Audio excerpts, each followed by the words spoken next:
বন্ধুরা, টাইটেল পড়ে আপনি ভাবছেন ইসরায়েলে যুদ্ধবিমান পাকিস্তানে, এটা কিভাবে সম্ভব? তো আপনাদের বলি, এটা হয়েছে আর হচ্ছেও। যেই পাকিস্তান ইসরায়েলের চরম বিরোধিতা করে আর নিজের পাসপোর্টে এটা পর্যন্ত লেখে নট ভ্যালিড ইন ইসরায়েল, ইসরায়েলকে একটা দেশ রূপে যে মান্যতাও দেয় না, ওই পাকিস্তানি এখন ইসরায়েলে যুদ্ধবিমান নিতে যাচ্ছে। আর সবচেয়ে বড় অদ্ভুত ব্যাপার হলো পাকিস্তানের জনতা এবং সরকার সবকিছু জেনেও না জানার ভান করছে। কিন্তু আমি আপনাদের সামনে আজ সমস্ত পোল খুলে দেব। আসলে এই গোটা মামলাটা ঠিক কি? বন্ধুরা, এর সূত্রপাত হয় 1980-র দশকে। ইসরায়েল একটা যুদ্ধবিমানের ওপর কাজ করা শুরু করে, যার নাম রাখে লাবি। 6 বছরের মধ্যে মোটামুটি এটাকে বানিয়ে তৈরি করা হয়ে যায়। 1986-তে এটার প্রথম ফ্লাইট হয়। স্ক্রিনে আপনারা দেখতে পারেন, এটা হলো ইসরায়েলের লাবি যুদ্ধবিমান। এই লাবি যুদ্ধবিমানের সমস্ত ফ্লাইট সাকসেসফুল ছিল, এমনকি সমস্ত টেস্টে এটা পাসও করেছিল। আর 1987 পর্যন্ত, মানে 1 বছর বাদে, ইসরায়েল এরকম 3টে যুদ্ধবিমান বানিয়ে ফেলেছিল। কিন্তু একটা বড় কন্ট্রোভার্সির জন্য ইসরায়েলকে যুদ্ধবিমান নির্মাণ আটকাতে হয়, লাবি প্রজেক্টকে ক্যান্সেল করতে হয়। এখন সেই কন্ট্রোভার্সি কি ছিল? তো কথা এটা হয়, এটা তৈরি হওয়ার 10 বছর আগে 1974-এ আমেরিকার F-16 যুদ্ধবিমান তৈরি হয়ে গেছিল। সেটার ঠিক 10 বছর পর যখন এটা তৈরি হয়ে আসে, তখন F-16 আর লাবির মাঝে অনেক সিমিলারিটি দেখা যায়। এমনকি এর যে এয়ার ইনটেক রয়েছে সেটাকে হুবহু F-16 এর কপি বলে মনে হয়। আর এছাড়াও যে ওভারঅল ডিজাইন রয়েছে সেটাও হুবহু F-16 এর মতো মনে হয়। এখন এরপর আমেরিকান কোম্পানি ইসরায়েলের বিরোধিতা করা শুরু করে দেয় যে ইসরায়েল তো আমেরিকার কপি করা শুরু করে দিয়েছে।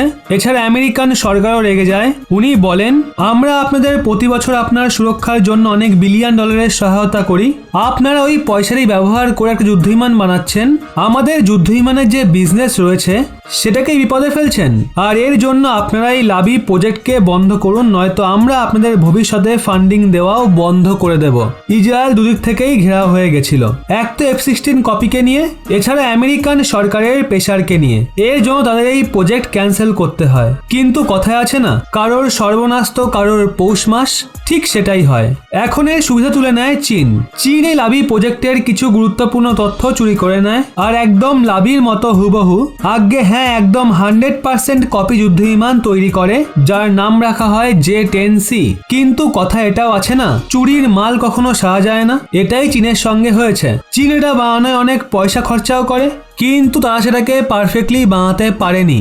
এমনকি প্রথমে তারা তাতে রাশিয়ান যুদ্ধবিমানের ইঞ্জিন ব্যবহার করত, পরে রাশিয়াও ইঞ্জিন দেওয়া বন্ধ করে দেয়। তারপর সে নিজে থেকে ব্যবস্থা করে একটা বেকার ইঞ্জিন তাতে লাগায়। কিন্তু সেটার অবস্থা এখনো এমনই রয়েছে যে চীনা বায়ুসেনা স্বয়ং এটাকে ব্যবহার করতে ভয় পায়। কিন্তু চীন তো এর পেছনে মোটা পয়সা খরচা করেছে, কোথাও না কোথাও থেকে তো রিকভার করতেই হবে। আর এর জন্য এখন চীন পাকিস্তানের কাছে এর 25টা যুদ্ধবিমান বিক্রি করতে যাচ্ছে। পাকিস্তান ভালো মতোই জানে এটা ইসরায়েলি যুদ্ধবিমানের ডিটো কপি। এর ইঞ্জিন ভীষণই নিম্নমানের, আর হাতিয়ারের নামে এতে কিছু নির্দিষ্ট PL সিরিজের বেকার মিসাইল লাগানো হতে পারে। কিন্তু পাকিস্তানকে অন্য কোনো দেশ যুদ্ধবিমান দিতে প্রস্তুত নেই, আর তার জন্য তাদের কাছে এটা কেনা ছাড়া আর কোনো অপশন নেই।